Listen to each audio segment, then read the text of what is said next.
Hey guys, myself Naina, you watching Naina. Guys देखिए, मैं पहले ही डिस्क्लेमर देना चाहती हूँ कि ये वीडियो कोई फन के लिए नहीं है। एक्चुअली ये एक एजुकेशनल वीडियो है, तो प्लीज आप इस वीडियो को सीरियसली लें। बहुत सारे लोग होते हैं जो सेक्स एजुकेशन का मजाक उड़ाते हैं, but in real sense sex education is a must have thing. देखिए, सेक्स एजुकेशन का अगर हमें सही से पता होता है तो हम यौन रोगों से बच सकते हैं, जैसे कि HIV, गनोरिया, सिफिलिस। दोस्तों, बहुत सारी ऐसी बीमारियां होती हैं जो रक्त के माध्यम से और सेक्स के माध्यम से फैल सकती हैं। सो इसीलिए ये चीज एजुकेशनल पॉइंट ऑफ व्यू से बहुत ज्यादा मैटर करती है। So cutting to the chase, चलिए शुरू करते हैं आज का टॉपिक। सो आज का हमारा टॉपिक है कि मेल प्राइवेट पार्ट की मॉर्फोलॉजी कैसी कैसी हो सकती है। गाइज, मॉर्फोलॉजी उस चीज को कहते हैं कि कोई भी पार्ट बाहरी तौर पर कैसा दिखाई देता है, मतलब उसकी शेप क्या होती है। जैसे कि सभी लोगों के चेहरे अलग होते हैं, उनकी बॉडी का स्ट्रक्चर अलग अलग होता है। तो ऐसे ही ये बात लागू होती है मेल और फीमेल प्राइवेट पार्ट पर। तो इसमें मेनली हम बात करने जा रहे हैं मेल प्राइवेट पार्ट के अलग अलग टाइप्स, शेप्स के बारे में। एक्चुअली गाइज, क्या होता है कि दुनिया में सभी लोगों के चेहरे एक दूसरे से मैच नहीं करते, अलग अलग होता है। मतलब बहुत ही कम ऐसे लोग होते हैं जिनके चेहरे एक दूसरे से मैच करते हैं।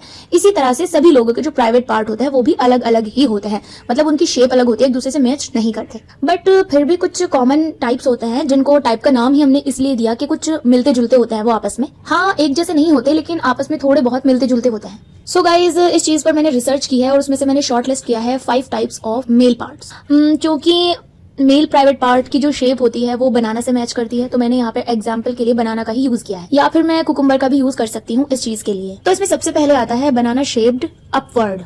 मतलब जब अंग में उत्तेजना आती है तो वो ऐसे ही ऊपर की तरफ उठ जाता है जैसे एक बनाना उठा हुआ होता है। और इसमें सेकंड जो टाइप है वो है बनाना शेप डाउनवर्ड। मतलब जब अंग में उत्तेजना आती है तो वो दिखता तो बनाना की तरह ही है, लेकिन उसकी डायरेक्शन नीचे की तरफ हो जाती है। गाइज, तीसरा टाइप है कुकुम्बर शेप्ड स्ट्रेट। गाइज, इसमें मैंने बनाना को एग्जाम्पल के लिए इसलिए नहीं लिया है क्योंकि बनाना कर्व्ड होता है, और इसीलिए मैंने इसमें उदाहरण के लिए कुकुम्बर मतलब खीरे को चुना है। खीरा क्या होता है कि वो शेप में स्ट्रेट होता है, और ये टाइप जो होता है प्राइवेट पार्ट का वो ऐसा होता है कि वो उत्तेजना के वक्त बिल्कुल सीधा होता है, मतलब वो बॉडी से 90 डिग्री का एंगल बनाता है। तो गाइज, 3 टाइप मैं आपको समझा चुकी हूँ। चलिए चलते हैं चौथे टाइप की तरफ। गाइज, ये वाली शेप है सी शेप्ड। सी शेप से मतलब है कि जो अंग्रेजी का कैपिटल लेटर सी होता है उसी शेप को यहाँ पर हम एग्जाम्पल के लिए ले रहे हैं। इसमें क्या होता है कि प्राइवेट पार्ट में जब उत्तेजना आती है या तो वो थोड़ा राइट की साइड कर्व्ड होता है या फिर वो थोड़ा लेफ्ट की साइड कर्व्ड हो जाता है। इसे कर्वी पीनिस भी कहते हैं। कुछ लोग इसे गलती से ये समझ लेते हैं कि उनके अंग में किसी तरह की एबनॉर्मलिटी है और वो इसे बीमारी समझ बैठते हैं, लेकिन ये बीमारी नहीं होती है और वो लोग इसको टेढ़ेपन का नाम दे देते हैं। हालांकि ये टेढ़ापन एक बीमारी की वजह से भी हो सकता है, जिसको पायरोनीज डिजीज कहते हैं, और ये सच में एक बीमारी होती है। तो अगर आपके साथ ऐसा होता है तो आपको डॉक्टर से कंसल्ट करना चाहिए। सो गाइज, ये हो गए टोटल 4 टाइप। पहला टाइप बनाना अपवर्ड, दूसरा टाइप बनाना डाउनवर्ड, तीसरा टाइप स्ट्रेट और चौथा टाइप सी शेप। अब चलते हैं 5वें टाइप की तरफ। तो इसमें 5वां टाइप है फ्रॉग शेप या टोड शेप, या हिंदी में अगर कहें तो मेंढक की आकृति वाला। गाइज, इसमें होता क्या है, जब अंग में उत्तेजना आती है तो इसमें क्या होता है कि जो शाफ्ट होता है वो बीच में से मोटा होता है और आगे से जो इसका ग्लैंस होता है वो उसके कंपैरेटिवली पतला होता है। जैसे कि मेंढक का मुंह आगे से पतला होता है, धड़ मोटा होता है। और 5वां टाइप होता है हैमर शेप्ड। गाइज, इसमें क्या होता है, अंग का जो भाग शरीर से जुड़ता है वो पतला होता है और आगे वाला जो पार्ट होता है वो मोटा होता है।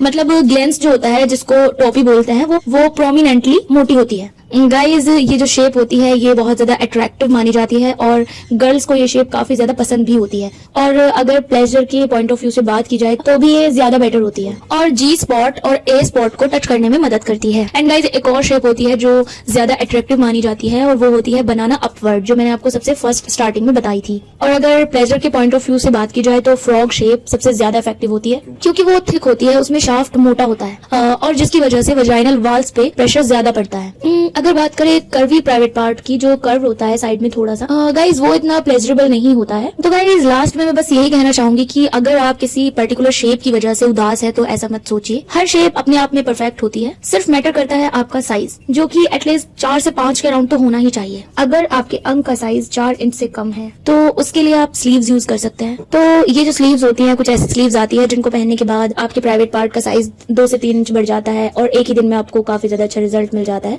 तो आप वो भी ट्राई कर सकते हैं। और अगर आप उसके बारे में ज्यादा जानकारी लेना चाहते हैं तो आपको वीडियो में एक नंबर दिया जा रहा है, वहां पे आप बात करके उसके बारे में ज्यादा जानकारी भी ले सकते हैं। And guys I hope video useful रहा होगा। प्लीज वीडियो को लाइक करके जाना, चैनल पर नए हो चैनल को प्लीज सब्सक्राइब करें और अपनी दोस्त नैनो को मत भूलना। और अगर आपको कोई भी प्रॉब्लम है तो प्लीज मुझे कमेंट सेक्शन में जरूर लिखकर बताना। मैं कोशिश करूंगी कि मैं उस टॉपिक पर एक वीडियो जरूर लेकर आऊं। तो तब तक के लिए मिलते हैं अगले वीडियो में। Thank you so much, bye bye, take care, thanks for watching.